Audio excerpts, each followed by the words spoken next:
Everyone thinks because you're a zombie, you don't know good coffee. Well, they're wrong. There's only one brew that gets my seal of approval. Deadly Grounds coffee is my guilty pleasure. The aroma is so intoxicating. It brings all of my neighbors out of the woodwork. Deadly Grounds coffee. Coffee to die for and zombie approved. It's good to get a little deadly. Use the front door! Oh, they're so disgusting.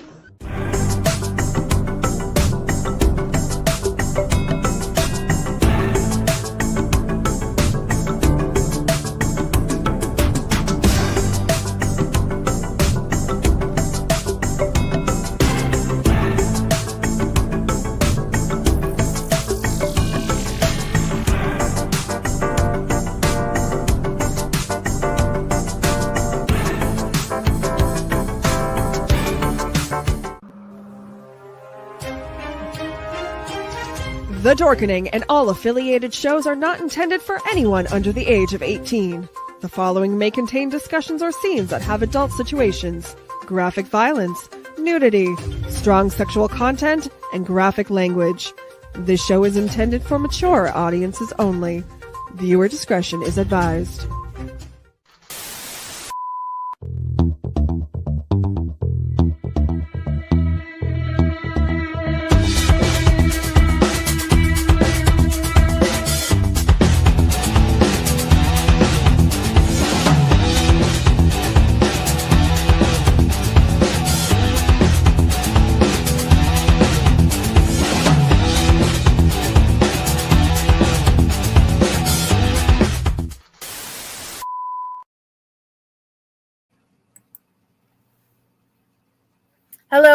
Hello, my lovelies, and welcome back to another episode of Unprinted Pages. We are still in our Killing Stroke party videos, and today we get to meet David Cornford. He is a epic fantasy writer. He has 3 books out before he became part of the Fate Core team, and he wrote such a interesting story in the Fate Core anthology duet.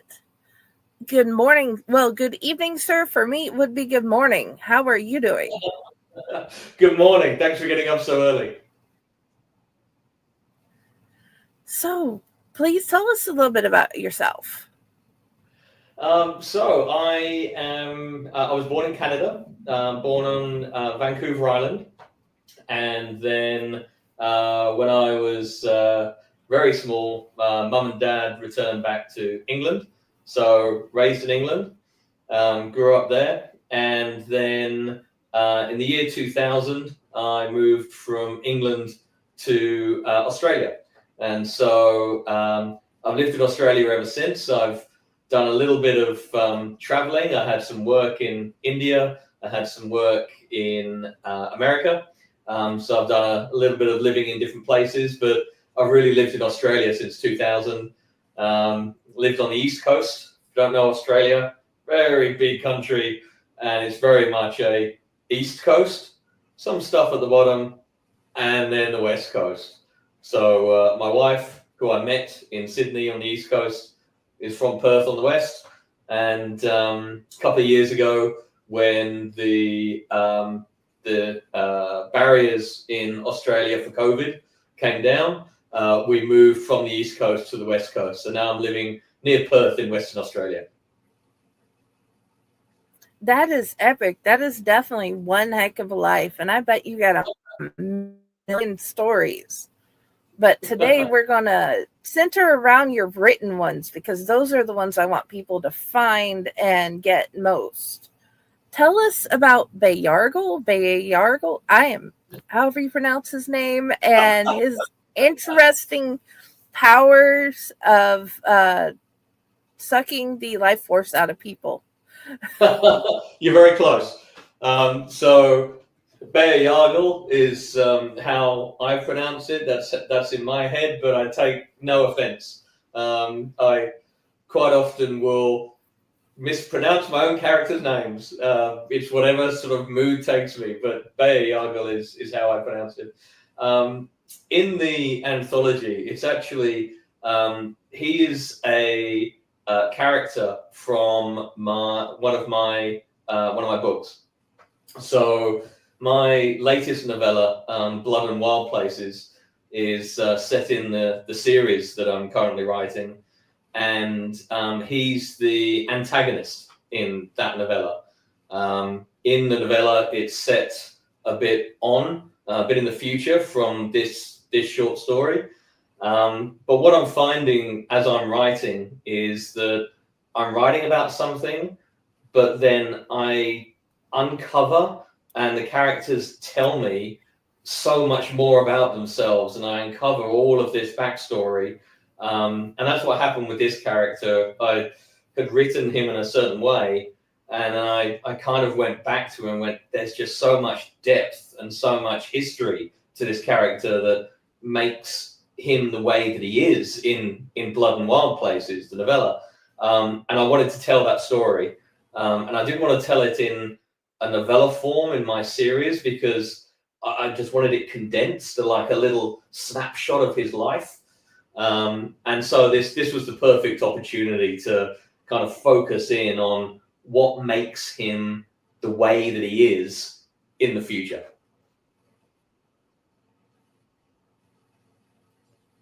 That is amazing. I had wondered if he would lead back to your other series. And so this one is one of the two that are already out, or one of the ones that are going to come out soon? Yeah, so this is the latest novella. So I released it, I want to say a month ago. So it's okay. Pretty small. It's an ebook. So it's currently on Amazon, but early next year it will also be on Kobo, and I'll be expanding its reach. And the short story in the anthology is really a little bit about. So let me backtrack. In the novella, you see him as he is in the future, and there's also a bit of a flashback to him way in the past when things start kicking off and his powers start manifesting, and then there's this gap in the middle. Well, this short story fills that gap. It's what happens after his powers manifest, and then what takes him and what leads him to where he is in the novella Blood and Wild Places. So I don't want to spoil it too much, but it's an interesting. He starts off in one place and he ends up in a different place, and it's that journey. And what I find fascinating when I'm writing is putting that relatable journey in there. So why do people change? Why do they end up in a certain way? And I hope that this is a very relatable journey that takes someone from one place and leads them into being in quite a different place. Dude, you just helped me so much as a fan and reader, but also where to leave people if they enjoyed the story. Come find the one with that is actually a really beautiful cover. The Blood and Wild Places cover on our thumbnail here. That way the readers can see what it looks like. I'm glad you like it. All your covers are gorgeous. Kudos to whoever made them. Well, I actually had one artist for the book one of my series, which I've got up on my wall here, and this is the books. So that was one artist, and there we go up here. It's a pretty epic fight scene with a dragon and something that is very much not a dragon. So that was one artist. That artist also did the book cover for my first novella, which is The Forge. And then Blood and Wild Places was done by a different artist. But it's always a challenge trying to find an artist where you've got a story and you've got characters in your head. And to you, they look a certain way and they act a certain way and they've got a certain thing about them. And then you go to someone who's never been in your head, has never read these characters, and you go, give me that. That's exactly what I want. So I'm really happy with the artists that I found. They've managed to take what was in my crazy mind and bring them to life. you are the second author that I've had on the show that has their book cover behind them, which is really cool and one of the coolest things I've ever seen. I hope to one day find an artist that can do that. Oh no, my wife did this for me. Not the art, but did the print for me. And I won't try and move my my camera, but I also have similar size on the other wall, the map from my first novel, which was done by another artist. So this is my little den where I get to close the world off and put some what I consider absolutely amazing rock music on, but my wife will disagree. And then I just get to create. My husband and I have been lucky in agreeing what music is really good for both of us. So at some point, yeah, definitely want to find out. Do you have a playlist that you wrote for these stories? Good question. I've got a couple of artists that I listen to regularly. They're my favorite artists, which are very much inspirations and almost muses for my writing. They just motivate me. So the first one is probably someone that no one will have heard of, but it's an English band called Magnum, like the gun Magnum and Magnum PI, who fairly old band. They're still playing, but they are just absolutely amazing. Very very emotive. It's rock music, but they do songs about war and loss and also heartbreak, and it's just fantastic. And I put a dedication in my first book to the band, and I sent them a copy of my first book, and I was very lucky to have the lead singer, whilst he was on tour in his tour bus, sent me a photo of him holding my book, which is going to be the next thing for the walls in here. That is epicness incarnate. Okay, how do we go from this story from the novella, and how does that lead into your other two books, story-wise? So it's an interesting journey. I wrote my first book, which is Chosen of the Dark Realm, which is the cover. So I wrote that. Took a couple of years. My first ever novel. I've written short stories, but writing a novel is quite a different beast. There's a lot of nuances, and you've got lots of threads that you've got to thread to. So it took a while. But whilst I was writing that, I just kept filling or backfilling it with all this lore. And it was, why is this world the way that it is? And what's the background to the evil stuff? And what's the background to the good stuff? And why is there a kingdom here? And all this kind of thing. And I finished the first book, but I ended up with so much backstory. And what I realized through that whole process was that actually what I'd written wasn't the start of the story at all.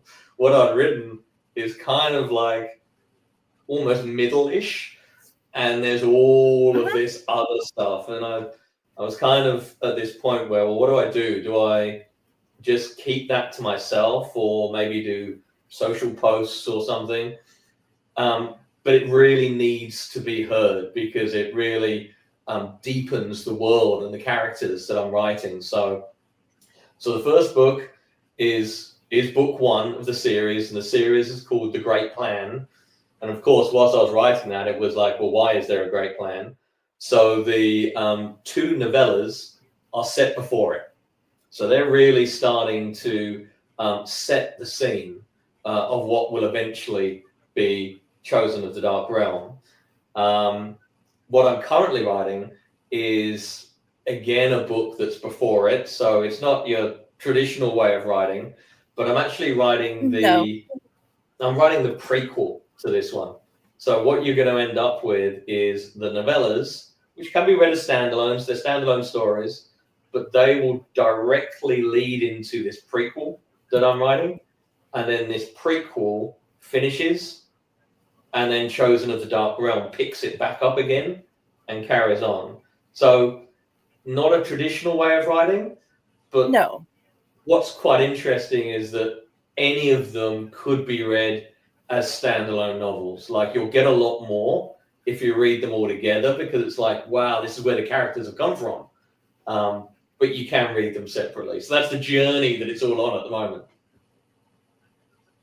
Okay. Is there a preferred reading order of the first two novellas? No, the two novellas pretty much happen at the same time. They're different characters, different settings.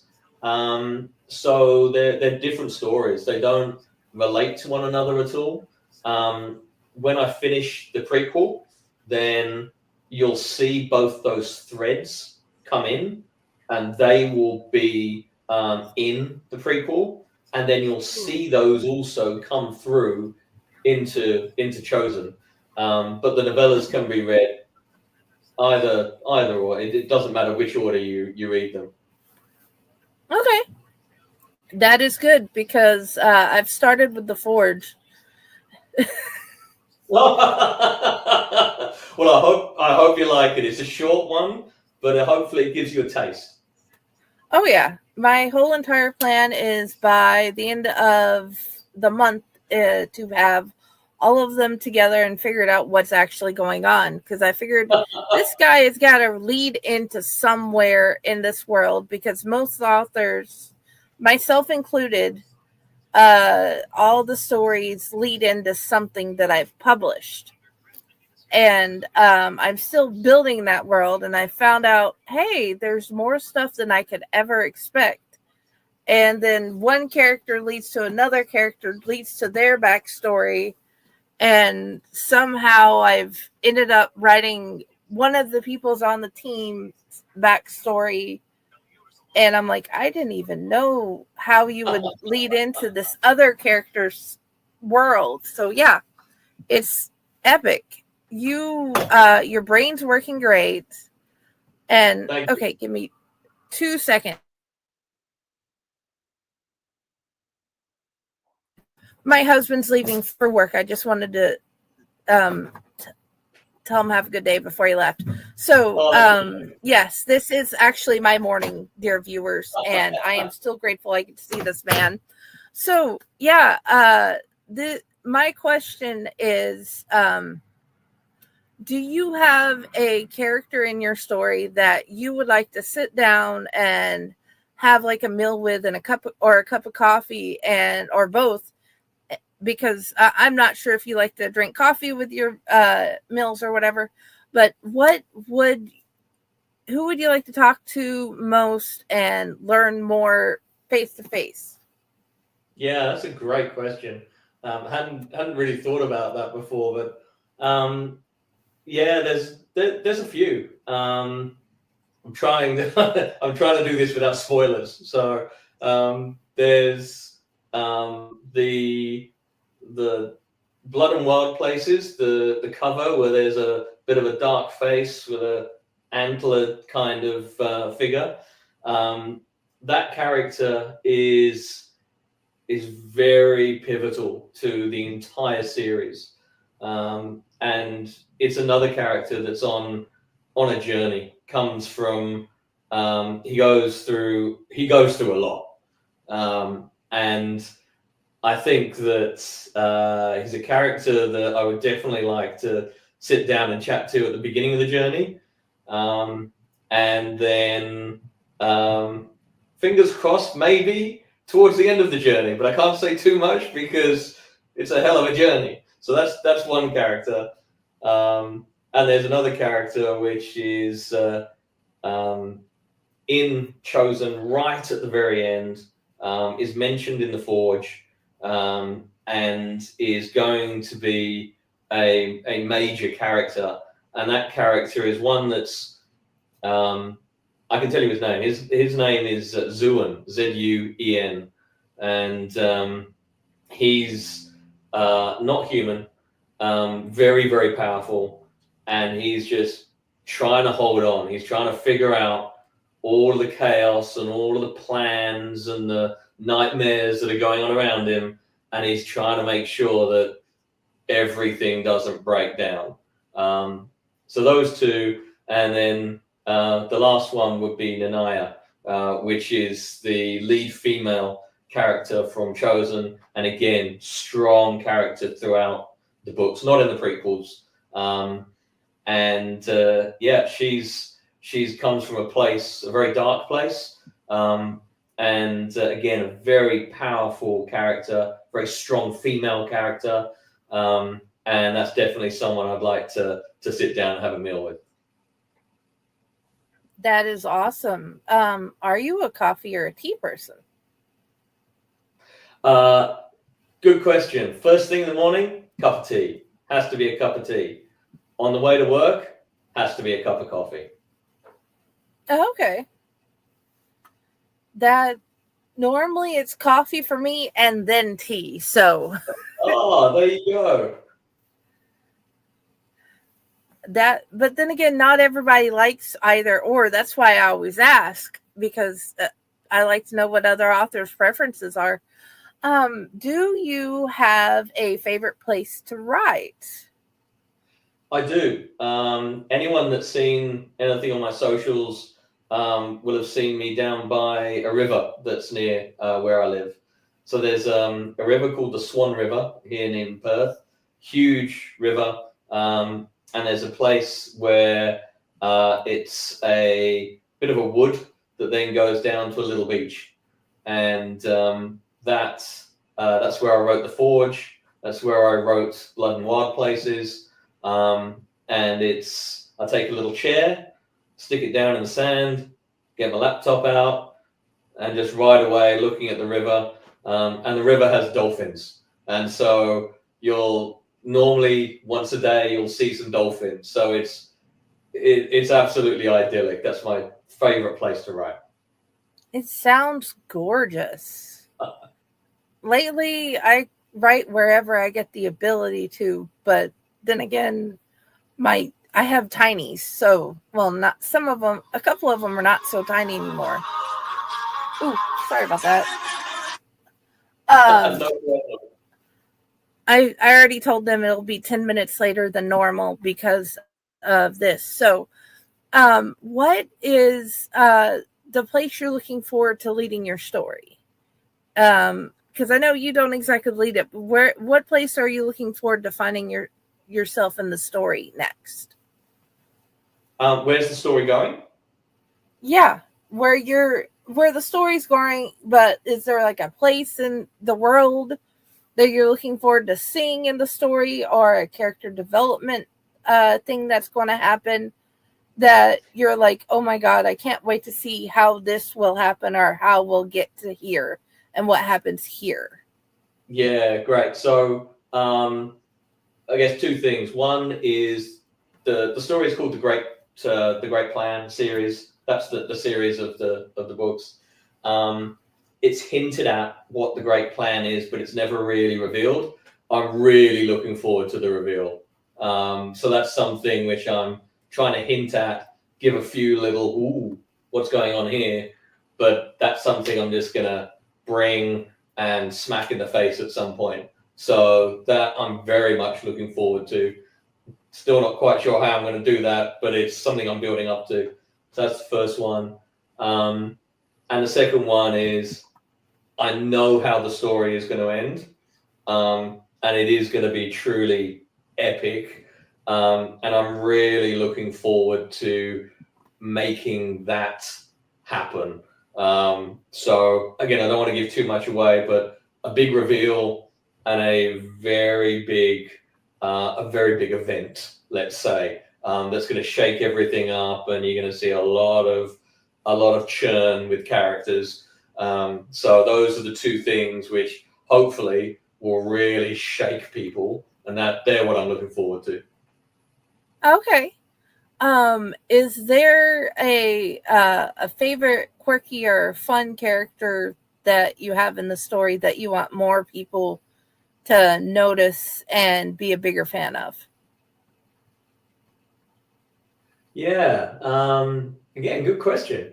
I think that the character in Blood and Wild Places, there's kind of at the end, two characters kind of go off.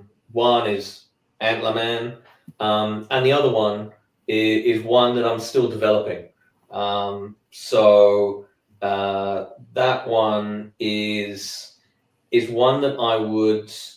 He's on a journey, and I'm not quite sure where that journey is going, but I'm hoping that I incrementally make him more and more interesting to people with his backstory and his journey as a character. So if people watching this read Blood and Wild Places and they get to the end and they'll get the two characters, then they'll get where I'm going with that. I don't want to say too much. I'm trying to build up a lot of suspense and a lot of mystery with the characters, kind of giving a little bit and then holding a bit back. Oh, yeah. We will definitely add all three to the TBR on the website. Great. What is your favorite dessert? Favorite dessert? Probably red wine. That works.